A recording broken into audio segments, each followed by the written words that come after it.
नमस्कार दोस्तों। आज हम जानेंगे कि वो कौन से सवाल होते हैं जो पेशेंट या उनके रिलेटिव की तरफ से पेट सिटी के लिए पूछे जाते हैं। तो यहाँ पर हम देखेंगे तो कुछ सवालों की लिस्ट है जो भी पेशेंट पेट सिटी करवाने के लिए जाता है तो जनरली पेट सिटी सेंटर या फिर हॉस्पिटल को पूछता है। सबसे पहले जो पहला सवाल होता है कि अपॉइंटमेंट क्यों ज़रूरी है। तो पेट सिटी के लिए अपॉइंटमेंट इसलिए ज़रूरी है क्योंकि पेट सिटी का जो मेन जो फंक्शन होता है वो एफडीजी के ऊपर डिपेंड होता है। एफडीजी पीएसएम या डोटा के ऊपर डिपेंड होता है और उन लोगों की हाफ लाइफ होती है जो करीबन 2 घंटे होती है एफडीजी के केस में। तो ये जो हाफ लाइफ होने की वजह से इनको कभी भी स्टोर नहीं किया जा सकता है तो इनको हर रोज़ के लिए बाहर से मंगाया जाता है। तो इसके लिए अपॉइंटमेंट इसलिए ज़रूरी है क्योंकि अगर आपने अपॉइंटमेंट नहीं ली है और आप बिना अपॉइंटमेंट कहीं पर भी अगर स्कैन करवाने जाते हैं तो हो सकता है कि आपका स्कैन उस दिन ना हो और फिर आपको दूसरे दिन जाना पड़ता है, इसलिए अपॉइंटमेंट ज़रूरी है। मतलब लिमिटेड पेशेंट ही क्यों रखे जाते हैं पर डे। तो ये ईआरबी की तरफ से लाइसेंस दिया जाता है पेट सिटी स्कैन ऑपरेट करने के लिए और उनको पर वीक की परमिशन होती है। वो पर वीक की परमिशन आइदर 500 मिली क्यूरी या फिर 1 क्यूरी होता है। उससे ज़्यादा वो लोग पर वीक में यूज़ नहीं कर सकते। तो अगर वो 500 मिली क्यूरी का पर वीक का उनको परमिशन है तो जनरली पर डे 100 मिली क्यूरी की तरह 100 मिली क्यूरी को डिस्ट्रीब्यूट करके वो लोग पर डे लिमिटेड पेशेंट ही कर सकते हैं। What is the meaning of whole body PET CT scan. According to international standard whole body PET scan का मीनिंग होता है कि हेड टू मिड थाई, क्योंकि जनरली अगर कहीं पर भी बॉडी में कैंसर होता है तो वो इतने तक पूरे एरिया मतलब कवर हो सकता है कि इतना तक वो स्प्रेड हो सकता है। कभी कभी वो डिस्टल भी हो सकता है, लेकिन अगर हेड टू मिड थाई में अगर वो नहीं है तो डिस्टल होने के चांसेस बहुत ही कम है। मतलब अगर पैरों में डिजीज़ होने के चांसेस बहुत ही कम है। In case of sarcoma head to toe scan is perform, मतलब अगर पेशेंट को सार्कोमा है या ऐसा कुछ डिजीज़ है तो उसमें हेड टू टो लेते हैं। इन केस अगर पेशेंट को प्राइमरी कैंसर फिंगर में है या फिर हैंड में है या फिर फुट में है तो वहाँ पर भी हेड टू टो स्कैन किया जाता है। मेरे डॉक्टर ने पेट सिटी एमआर फ्यूज़न के लिए मतलब बोला है, तो उसका मतलब क्या है। पेट एमआर फ्यूज़न का मतलब यह है कि पेट सिटी और एमआरआई स्कैन करवा के दोनों को फ्यूज़ किया जाए। Generally head and neck malignancy जैसे कि टंग कैंसर होता है, बक्कल म्यूकोजा कैंसर होता है, उसमें पेट सिटी और एमआरआई का फ्यूज़न किया जाता है। वो एक अलग से सॉफ्टवेयर पे किया जाता है और उसके बाद उसकी पेट एमआर फ्यूज़न इमेजेस प्रोड्यूस की जाती है। पेट एमआर जनरली कोई ब्रेन डिजीज़ होता है जैसे पार्किंसन डिजीज़ होता है, अल्जाइमर डिजीज़ होता है या फिर एपिलेप्सी के केस में भी पेट एमआर फ्यूज़न किया जाता है। वो कौन से ब्लड टेस्ट होते हैं जो एफडीजी पेट सिटी स्कैन के पहले रिक्वायरमेंट होते हैं। जनरली 2 ब्लड टेस्ट होते हैं। पहला एक होता है सीरम क्रिएटिनिन लेवल और दूसरा होता है ब्लड शुगर लेवल। तो उसमें सीरम क्रिएटिनिन का लेवल जो होता है वो रिसेंटली 7 से 10 दिनों के बीच में होना चाहिए और ब्लड शुगर का लेवल नॉर्मल होना चाहिए, तभी भी ये पेट सिटी हम कर पाते हैं। क्योंकि अगर आपका ब्लड शुगर लेवल ज़्यादा है तो पेट सिटी मतलब एफडीजी इंजेक्ट नहीं कर पाते और उसके लिए आपको इंसुलिन देके वो ब्लड शुगर नॉर्मल आ जाए विद इन रेंज में, तभी भी एफडीजी इंजेक्ट कर सकते हैं। वो कौन से कोई इन्वेस्टिगेशन या रिपोर्ट्स रिक्वायर होते पेट सिटी होने से पहले। तो पेशेंट को जनरली प्रीवियस जो भी उन्होंने करवाया है इधर MRI, PET CT, X-ray, sonography, mammography, उसकी जो भी हो सके वो फिल्म रिपोर्ट और सीडी लानी चाहिए, क्योंकि उससे आपको पेशेंट की पहले की जो भी मेडिकल या सर्जिकल हिस्ट्री है वो पता चलती है और उसमें कंपैरिजन भी किया जा सकता है। Following are the other documents that patient should bring while PET CT scan. ये सब जैसे मैंने बोला कि कोई भी ब्लड रिपोर्ट पहले की, tumour marker, recent and past biopsy report, surgical operative detail and document regarding patients medical history, वो सब अब जब भी पेट सिटी कराने जाते हैं तो साथ में लेना जाना ज़रूरी है। जैसे मैंने अभी बोला कि ओल्ड पेट सीटी स्कैन की क्यों ज़रूरत है या फिर ओल्ड स्कैन की क्यों ज़रूरत है, तो इसीलिए कि आपको अपने अगर रेडियोथेरेपी लिया है, कीमोथेरेपी लिया है, तो उसके बाद जो भी आपका कैंसर है वो पहले से बढ़ा हुआ है या कम हुआ है, वो देखने के लिए ओल्ड स्कैन ले जाना ज़रूरी है। नाउ प्रिपरेशन बिफोर पेट सीटी स्कैन, वो कौन सी प्रिपरेशन होती है, वो जनरली पेट सीटी सेंटर या फिर हॉस्पिटल की तरफ से पेशेंट को बोला जाता है। जैसे before 24 hours of the appointment आपको जनरली कार्बोहाइड्रेट या फिर शुगर जो भी फूड में होता है वो अवॉइड करना है। जैसे कि सॉफ्ट ड्रिंक होता है, fruit juice, chocolate, cake, pastry, ये सब जो भी आइटम लिखी गई है ये सब आपको अवॉइड करना है। आपको हेवी एक्सरसाइज नहीं करनी है या फिर कैफीन या फिर टोबैको प्रोडक्ट्स नहीं लेना है। हो सके तो प्रोटीन रिच डाइट लेना है और ज़्यादा मात्रा में पानी लेना है, जिसकी वजह से आप में पानी की मात्रा कम ना हो जाए। 6 to 8 hours prior to appointment, अगर जनरली मान लो आपकी अपॉइंटमेंट सुबह 8 बजे की है तो रात को 12 बजे के बाद ये सब आपको फॉलो करना है। जैसे कि आपको nil by mouth after mid time, मतलब मुंह से कुछ भी नहीं लेना है, खाली आप प्लेन वाटर पानी ले सकते हो। चाय, कॉफ़ी या और कोई ड्रिंक नहीं लेना है। कोई भी आप मेडिसिन लेते हो तो पानी के साथ ले सकते हैं। इंसुलिन का डोज सुबह में मतलब स्कैन होने से पहले आपको नहीं लेना है, वो आपका डॉक्टर के साथ कंसल्टेशन करके आपको ये डिसाइड करना होता है। ये बहुत ही इम्पोर्टेंट है।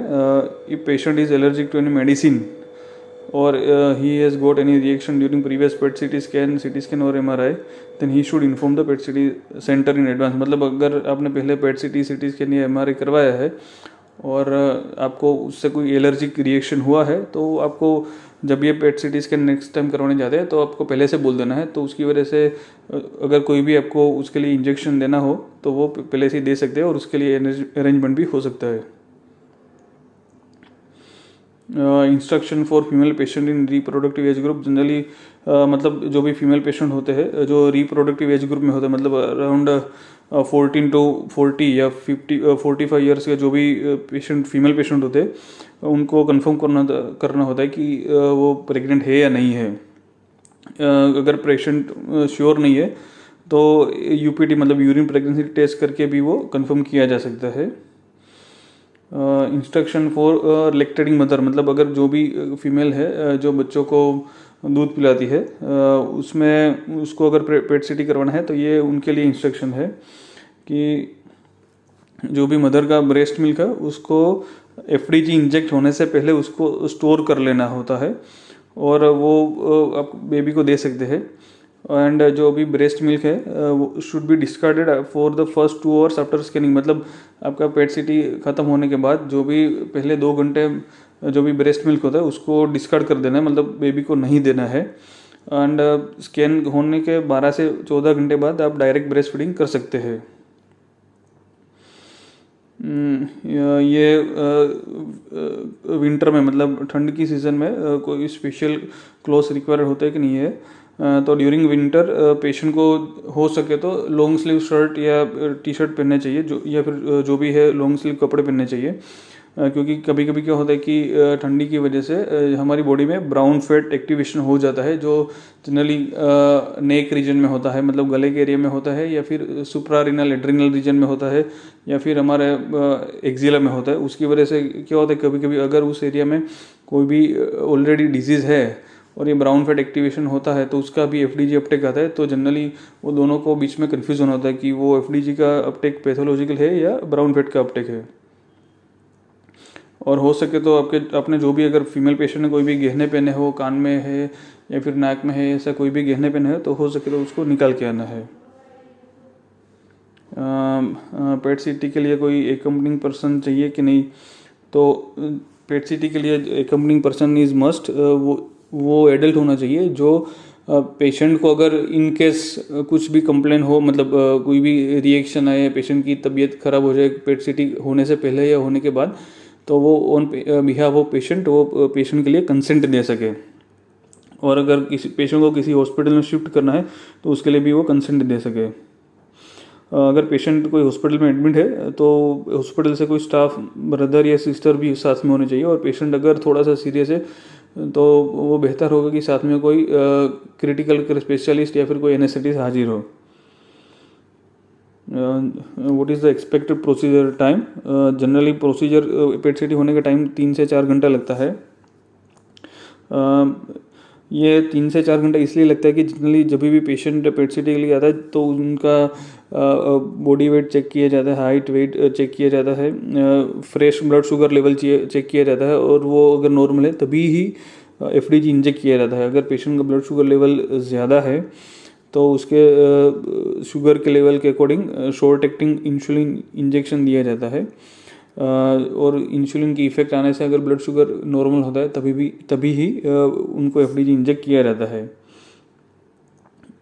और ये एफडीजी इंजेक्ट होने के बाद पेशेंट खुद रेडिएशन का सोर्स बन जाता है, और उसको एक अलग से कमरे में बिठाया जाता है जहाँ पर ये जो एफडीजी होता है ये उनकी बॉडी में इवनली डिस्ट्रीब्यूट हो जाए, और उसके बाद उनको स्कैन के लिए लिया जाता है। तो ये जब भी पेशेंट ये अलग से रूम में बैठे थे तब उन्हें कोई फिजिकल एक्टिविटी नहीं करनी होती है, क्योंकि अगर अदरवाइज एफडीजी जहाँ पर भी मसल की एक्टिविटी ज़्यादा होती है वहाँ पर वो ज़्यादा कॉन्सेंट्रेटेड हो जाता है। पेशेंट का पेट सीटी कैसे किया जाता है? तो जनरली पेशेंट को पेट सीटी स्कैनर मतलब जो भी मशीन होता है उस पर शांति से सोना होता है, और उनको बीच बीच में कुछ सेकंड के लिए सांस रोकने के लिए बोला जाता है, फॉर प्रॉपर इमेज एक्विजिशन, मतलब इमेज उनका अच्छे से कैप्चर हो जाए। और ड्यूरिंग द स्कैन उनको इंट्रावेनस कॉन्ट्रास्ट जो या फिर जो डाई बोलते हैं वो इंजेक्ट किया जाता है, और इस तरह से पेशेंट का पेट सीटी होता है। क्या सेम प्रोटोकॉल अप्लाई किया जाता है, मतलब स्कैन के लिए हर एक पेशेंट का स्कैन सेम तरह से होता है या अलग अलग तरह से होता है? जनरली कोई भी पेशेंट होता है उनको उनका डिजीज़ के अकॉर्डिंग स्कैन किया जाता है। मतलब अगर पेशेंट को टंग का कैंसर है या फिर लंग का कैंसर है या फिर लीवर कैंसर है, तो हर एक कैंसर के अकॉर्डिंग उनका अलग अलग प्रोटोकॉल होता है। हर एक पेशेंट को सेम प्रोटोकॉल में स्कैन नहीं कर पाता है। अगर पेशेंट बच्चा है या फिर वो मेंटली रिटार्डेड है या फिर वो मतलब वो समझ नहीं सकते है तो कैसे स्कैन किया जाता है? तो इस तरह के पेशेंट में पेशेंट अगर सो नहीं सकता है पेट सीटी मशीन पे तो उनको स्मॉल डोज में सीडेशन या फिर मतलब नींद की दवाई देके उनका स्कैन किया जाता है, और ये जो नींद की दवाई होती है वो क्वालिफाइड एनेस्थेटिस्ट ही देते हैं और उनके अंडर विजन में ही स्कैन होता है। अगर पेशेंट को कोई रिएक्शन आता है पेट सीटी होने के बाद या फिर पेट सीटी के दौरान तो क्या होता है, पेशेंट को अगर कोई भी रिएक्शन आता है तो जो भी स्टैंड बाय एनेस्थेटिस्ट होते हैं तो वो इमरजेंसी ट्रीटमेंट देते हैं according to symptoms of the patient.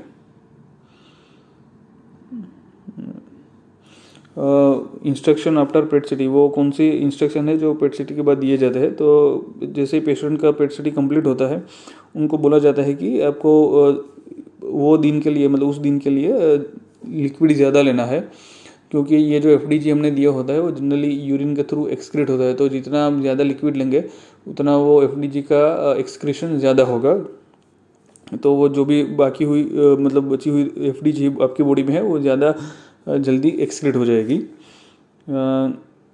अगर पेशेंट वॉशरूम यूज़ करता है तो नॉर्मली हम एक बार फ्लश करते हैं तो पेशेंट को उस दिन के लिए एटलीस्ट फॉर 24 आवर्स उनको 2 बार फ्लश करना है।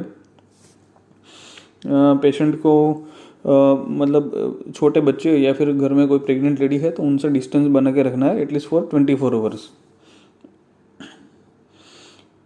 ये जो भी वीडियो में आप देख रहे हैं वो एक मेरा ब्लॉगिंग साइट पे भी अवेलेबल है, अगर आप उसको शांति से पढ़ना चाहते हैं तो उसका लिंक मैंने डिस्क्रिप्शन बॉक्स में दे दिया है, तो वहाँ से आप उसको चेक कर सकते हैं। Thank you very much.